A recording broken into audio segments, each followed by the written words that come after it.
आज एक दिल की बात कहते हैं, बदल जाओ वक्त के साथ या वक्त बदलना सीखो। मजबूरियों को मत कोसो, हर हाल में चलना सीखो। अपने भी साथ होंगे, मंजिल भी मिलेगी। हर दौर में खुद को कुछ न कुछ बदलना सीखो। मैंने अपनी मंजिल चुन ली है, मैंने अपनी मंजिल की तरफ कदम बढ़ा दिए हैं। मैं हर हाल में चलता रहूंगा। आप लोग मेरे सपोर्ट में बने रहें। मेरे चैनल को लाइक करें, शेयर करें, सब्सक्राइब करें। Hello students, welcome you on my YouTube channel अपनी इंग्लिश बाय शरद दीक्षित। आज मैं आपके लिए सेकेंड स्टोरी, आपके इंग्लिश चैप्टर से रिलेटेड जो सेकेंड स्टोरी है, Nelson Mandela long walk to freedom, ये कहानी मैं लेके आया हूं। ये कहानी बहुत इंपॉर्टेंट, बट ये कहानी नहीं है, एक ऑटोबायोग्राफी है। क्या क्या इसमें पॉइंट्स हैं, क्या क्या मेन पॉइंट्स हैं, कैसे कैसे क्वेश्चन में बनते हैं, कैसे आप एग्जाम में इन क्वेश्चंस को लिखेंगे। लर्न करना कोई मेथड नहीं है, आप इतने क्वेश्चंस को लर्न नहीं कर सकते। इसलिए आप अपने माइंड में कहानी को सेट कर ले। डेफिनेटली आपके सारे डाउट्स आज क्लियर हो जाएंगे। आप वीडियो को एंड तक देखें, आपको इस कहानी से रिलेटेड जितनी प्रॉब्लम्स होंगी सॉल्व आउट हो जाएंगी। Let's start story. कहानी स्टार्ट करते हैं। Long walk to freedom, written by Nelson Mandela. अब ये सवाल उठता है कि हु इज नेल्सन मंडेला। तो नेल्सन मंडेला के बारे में आप ये समझ ले कि ये एक फ्रीडम फाइटर थे ऑफ साउथ अफ्रीका और belongs from black persons, means एक ब्लैक कम्युनिटी जिनकी स्किन का कलर ब्लैक था, उस कम्युनिटी से बिलोंग करते थे। उस टाइम पे अफ्रीका में अपार्थाइड, उसको अपार्थाइड प्रोनाउंस करना है, बट स्पेलिंग के अकॉर्डिंग आप उसको अपार्थाइड, अपार्थीड ऐसे टाइप के वर्ड्स भी समझ सकते हैं, बट ये वर्ड आप चेंज नहीं कर सकते। इस वर्ड को आपको ध्यान रखना है, इसकी स्पेलिंग को बहुत अच्छे से ध्यान रखना है। वहां दिनों साउथ अफ्रीका में एक प्रक्रिया चल रही थी अपार्थाइड की, मींस वहां पे ब्लैक पर्सन्स के बहुत लेस राइट थे।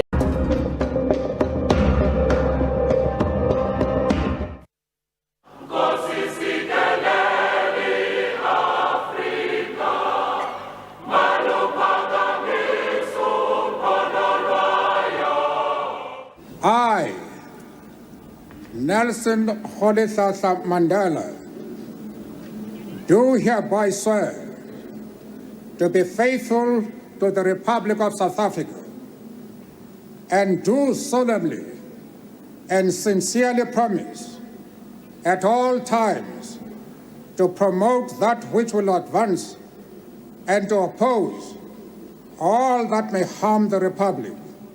On the 10th of May 1994, Nelson Mandela became Democratic South Africa's first black president as he was inaugurated at the Union Buildings in Pretoria. In attendance at the glittering event were kings, queens, prime ministers and presidents from all across the globe. Mandela elected to serve just a single presidential term and retired from political office on the 16th of June 1999. Will you please raise your right hand and say, "So help me God"? So help me God.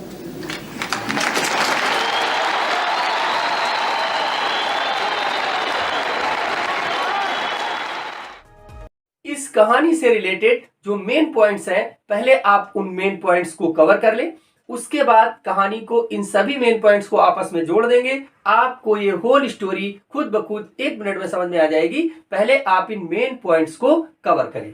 देखिए, firstly main points क्या है कि ये एक inauguration ceremony है, मतलब वहां पे ओथ सेरेमनी चल रहा था। जैसे इंडिया जो था वो 1947 में जब फर्स्ट टाइम फ्री हुआ ब्रिटिश से, तो पंडित जवाहरलाल नेहरू ने दिल्ली में सबसे पहली बार जो स्पीच दिया, जो ओथ लिया, एक सेल्फ मेड, मतलब अपने देश का कोई व्यक्ति एक देश का प्रधानमंत्री बना, जैसे अपने यहाँ वो सिस्टम 1947 में हुआ था, सेम वही प्रोसेस अफ्रीका में 10 मई 1994, इस डेट को आप बहुत अच्छे से याद रखना है। उस दिन 10 मई 1994 को नेल्सन मंडेला ने क्या किया, first black president of South Africa की ओथ ली। ये डेट आपको बहुत अच्छे से मेंशन रखना है। अब क्या समझना है, फर्स्ट पॉइंट इसका क्या है कि this chapter extract from autobiography of him means Nelson Mandela. Nelson Mandela ने ये कहानी खुद लिखी है। ये कहानी में कुछ भी तोड़ मरोड़ नहीं किया गया है, उनकी लिखी हुई आत्मकथा से ये जो लेसन है इसको निकाल लिया गया है। और ये जो लेसन है वो जो पहला स्पीच, फर्स्ट स्पीच उन्होंने दिया था अपने कंट्री को ओथ सेरेमनी लेने के बाद, वो सारा इसमें लिखा गया है और वही प्रोसेस इसमें अपनाया गया है। उसमें क्या क्या मेन पॉइंट्स है वो आपको इसमें बताने वाला हूं। देखिए, तो ये पहला पॉइंट क्लियर हो गया कि ये ऑटोबायोग्राफी है नेल्सन मंडेला का और उसी से निकाला गया एक लेसन है, फर्स्ट पॉइंट। सेकेंड पॉइंट देखिए, problem of apartheid in south Africa.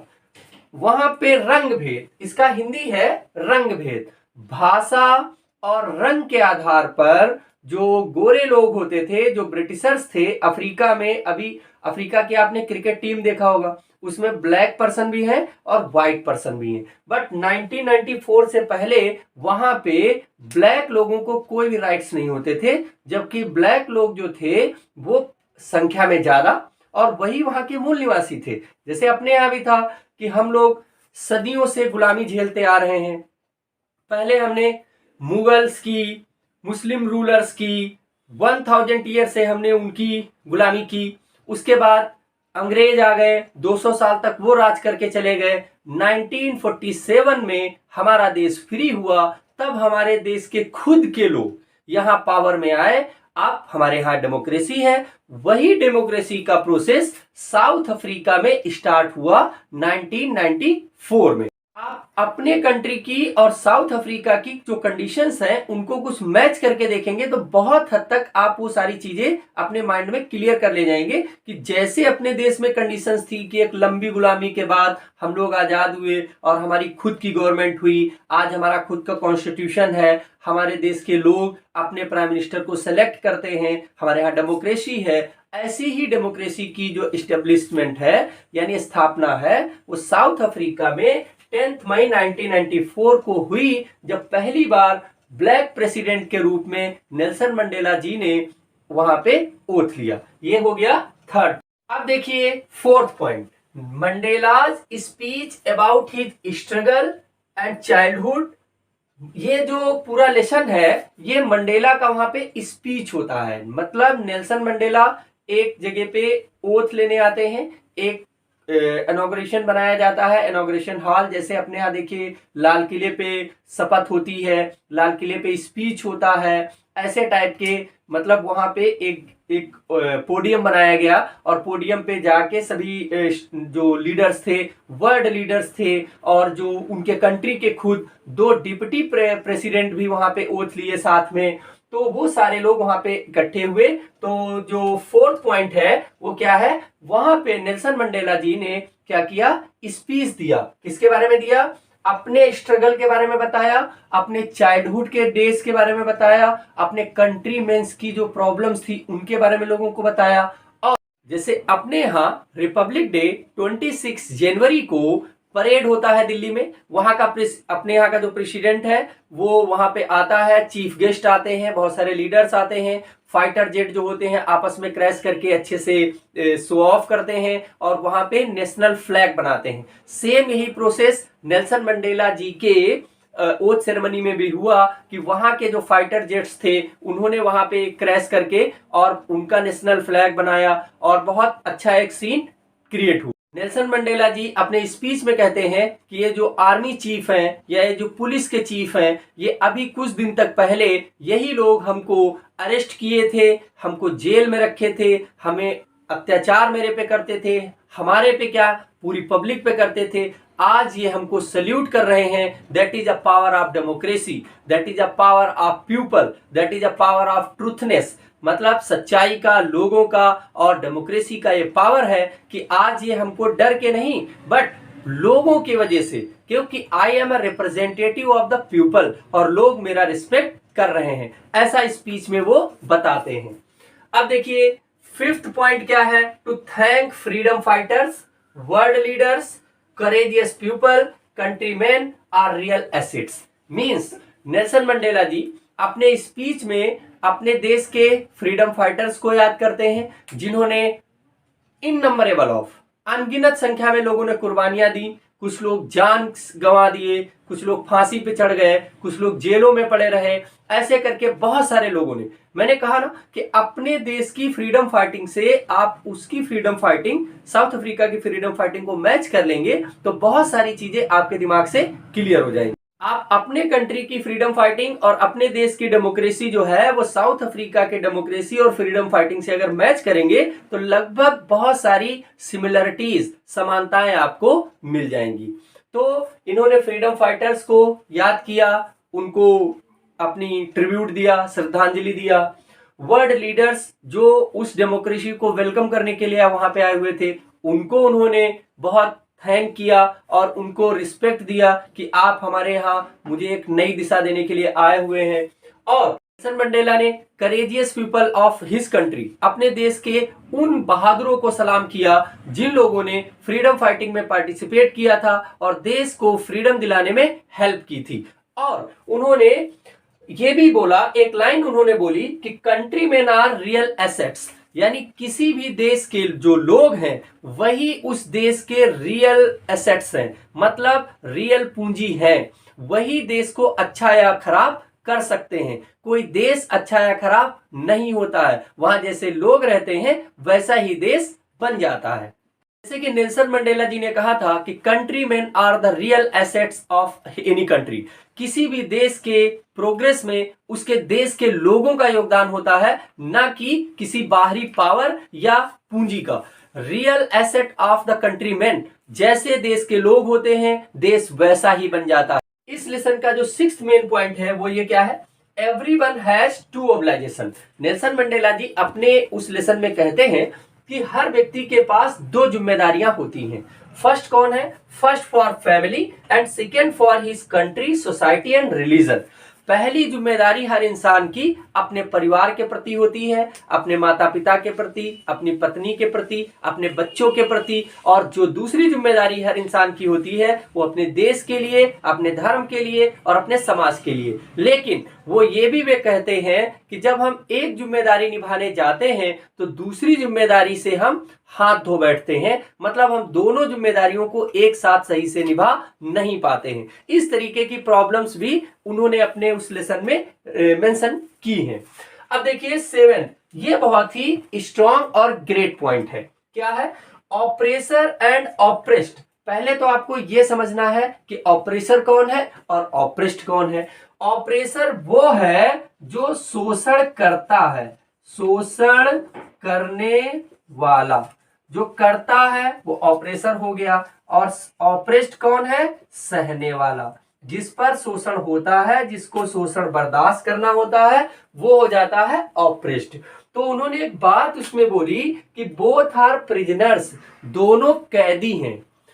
अब दोनों कैसे कैदी हो गए, बेचारा जो ऑपरेस्ड है तो वो तो मार खा रहा है, जेल में बंद है या उस पर प्रताड़ना हो रही है, तो वो तो समझ में आता है कि वो तो कैदी है। लेकिन ऑपरेसर कैसे कैदी है, नेल्सन मंडेला जी बहुत ध्यान से और बहुत क्लियरली बताते हैं कि वो नफरत का, इनह्यूमन का, क्रूएलिटी का, ज्वेलसी का, किसी को अच्छा न देखने का कैदी होता है और वो दिल से कैदी होता है। इसीलिए वो दूसरों पर अपनी नफरत निकालता है और उन पर अत्याचार करता है। Nelson Mandela was a disciple of Mahatma Gandhi, means he believes in non violence, और इस नॉन वायलेंस के वजह से ही उन्होंने साउथ अफ्रीका को फ्रीडम की तरफ आगे ले गए थे।